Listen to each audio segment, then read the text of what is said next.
Abdul Muhaimin bin Malik minta selangor untuk standby. Silakan Pahang. Nok Pahang, Perak. Silakan Perak.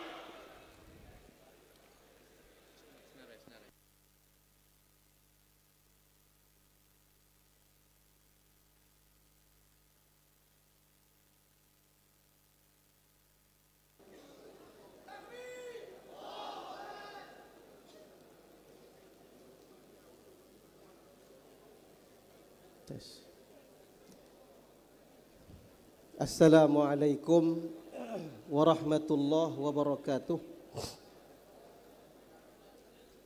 Bismillah, alhamdulillah, wassalatu wassalamu ala Sayyidina Muhammad ibn Abdullah wa ala alihi wa sahbihi wa man tabi'ahu wa nasarahu wa walah. Amma ba'd. Terima kasih yang berhormat Pengerusi Tetap Al-Mursyidul Am Tuan Guru Haji Hashim Jassin serta seluruh ahli Majlis Syura Ulama yang amat dikasihi Tok Sri Tuan Guru Presiden PAS serta seluruh staf kepimpinan PAS Pusat, seluruh para perwakilan, para pemerhati, para pengamal media, tuan-tuan, puan-puan, hadirin dan hadirat yang dikasihi dan dirahmati Allah Subhanahu wa ta'ala sekalian. Saya Al-Abdul Faqir Abdul Muhaimin bin Malik, mewakili Badan Perhubungan PAS Negeri Perak, menyokong penuh ucapan dasar Tuan Guru Presiden pada pagi tadi dengan tema kembali kepada penyelesaian Islam. Dan PAS Perak ingin mengambil peluang untuk menarik perhatian para muktamirin semua kepada satu topik yang cukup penting, iaitu menguasai pengundi anak muda. Sedang muktamirin yang saya muliakan, kita berada dalam satu medan perjuangan yang amat menentukan, iaitu bagaimana PAS dapat menguasai hati dan jiwa anak muda. Mereka adalah penentu kemenangan di medan politik. Bahkan merekalah pewaris yang akan menyambung perjuangan Islam. Firmanullah Subhanahu wa ta'ala di dalam surah Al-Kahfi ayat yang ke-13. Innahum fityatun amanu birabbihim wazidnahum huda. Sesungguhnya mereka itu pemuda yang beriman kepada Tuhan mereka, lalu kami tambahkan petunjuk kepada mereka. Ayat ini membuktikan bahawa pemuda adalah kunci kekuatan iman dan kebangkitan ummah. Para muktamirin yang saya muliakan, PAS Perak mencadangkan agar kita melihat pemuda dalam 3 kelompok besar. Yang pertama, pemuda sebagai penyokong. Mereka ini condong hatinya kepada Islam, simpati kepada PAS, tetapi mungkin belum bersedia menjadi penggerak ataupun amilin, lebih-lebih lagi murabitin.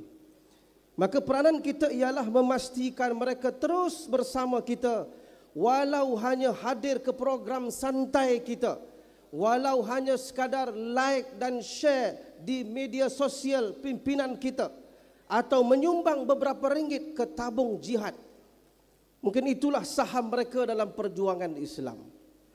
Saudara para muktamirin sekalian, kelompok pemuda yang kedua ialah pemuda bakal amilin, bakal penggerak dan juga murabitin. Inilah golongan yang mesti kita lahirkan sebagai tulang belakang parti. Mereka perlu ditarbiah dengan ilmu, diberi amanah dalam berorganisasi dan dilatih dengan disiplin perjuangan yang tinggi. Nabi kita Muhammad sallallahu alaihi wasallam pernah melantik Sayyidina Usamah bin Zaid yang berusia 18 tahun sebagai panglima tentera. Baginda juga sallallahu alaihi wasallam pernah menghantar pemuda Sayyidina Mus'ab bin Umair ke Madinah sebagai duta dakwah baginda. Maka ini membuktikan Islam membina mengkader pemuda, bukan sekadar sebagai penyokong tetapi sebagai pemimpin dan juga penggerak. Kelompok pemuda yang ketiga, pemuda non-Muslim. Walaupun mereka berbeza akidah dengan kita, mereka tetap rakyat dan jiran kita. Mereka mahukan peluang hidup yang baik, keadilan dan kepimpinan yang bebas rasuah. Saya ingin mengajak seluruh pemuda non-Muslim untuk melihat dan mendengar hadis Nabi SAW yang bermaksud barang siapa menyakiti seorang zimmi non-Muslim, maka aku menjadi musuhnya pada hari kiamat nanti. Maka peranan kita ialah menzahirkan keadilan Islam melalui agenda ekonomi, kebajikan, peluang hidup serta kepimpinan yang bersih dan berintegriti. Para muktamirin yang saya muliakan, hari ini jiwa anak muda bergelut dengan pelbagai cabaran. Di dalam pendidikan, kos pengajian tinggi, peluang kerja yang tidak menentu. Di dalam ekonomi, pekerjaan berkualiti sangat terhad, gaji pula tidak sepadan dengan kos sara hidup. Adapun di dalam sosial, masalah kesihatan mental, perumahan mampu milik, budaya buli, percintaan, dadah dan keselamatan diri. Dan di dalam politik anak-anak muda, mereka mahukan kepimpinan yang bebas rasuah, telus dan berintegriti. Maka anak-anak muda, baik anak-anak muda Muslim maupun non-Muslim, mereka tidak akan bersama parti yang reputasinya penuh skandal. Sebab itu, saudara yang saya muliakan, SG4 mesti menjadi contoh hidup. Negeri-negeri di bawah pentadbiran PAS perlu membuktikan integriti, ketelusan, dasar mesra rakyat dan bebas rasuah.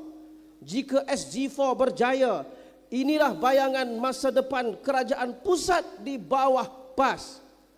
Saudara, para muktamirin yang saya muliakan, untuk menguasai hati anak muda, PAS mesti menggabungkan agenda tarbiyah,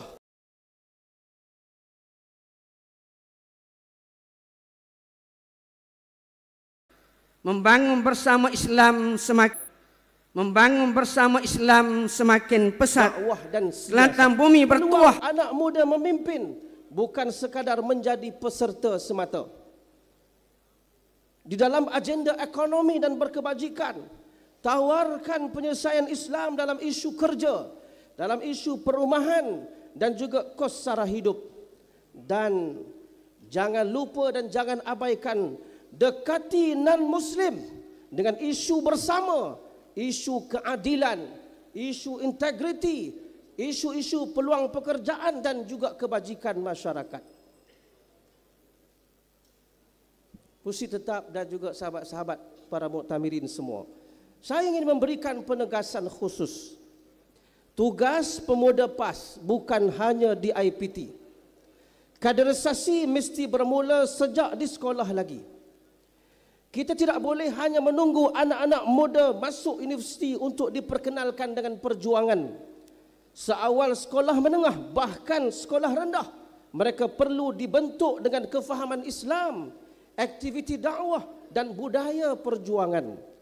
Kalau musuh boleh menguasai minda anak-anak di sekolah dengan hiburan, dengan hedonisme, dengan liberalisme, mengapa kita tidak boleh membentuk kader Islam sejak awal? Ini amanah Dewan Pemuda, memastikan anak-anak PAS membesar dengan tarbiyah dan matang sebagai seorang pejuang. Di kesempatan ini, PAS Perak ingin merakamkan tahniah dan penghargaan terima kasih kepada Dewan Pemuda yang telah menjadi peneraju utama menggerakkan kaderisasi anak muda, bermula daripada PASTI, kemudian Seriti, kemudian SMITI, seterusnya hingga ke universiti. Sidang muktamirin yang saya muliakan, antara cadangan-cadangan praktikal ialah yang pertama, memperkasakan kursus TVET agar selaras dengan kehendak industri. Yang kedua, menjadikan SG4 sebagai model integriti, teladan kepimpinan dan asas kepada kerajaan, pembinaan kerajaan pusat. Yang ketiga, memastikan dasar perumahan mampu milik, pekerjaan berkualiti untuk anak muda.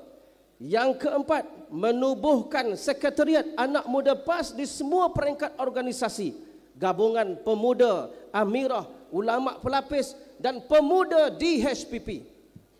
Yang kelima, melatih anak muda menjadi content creator dakwah dan politik digital.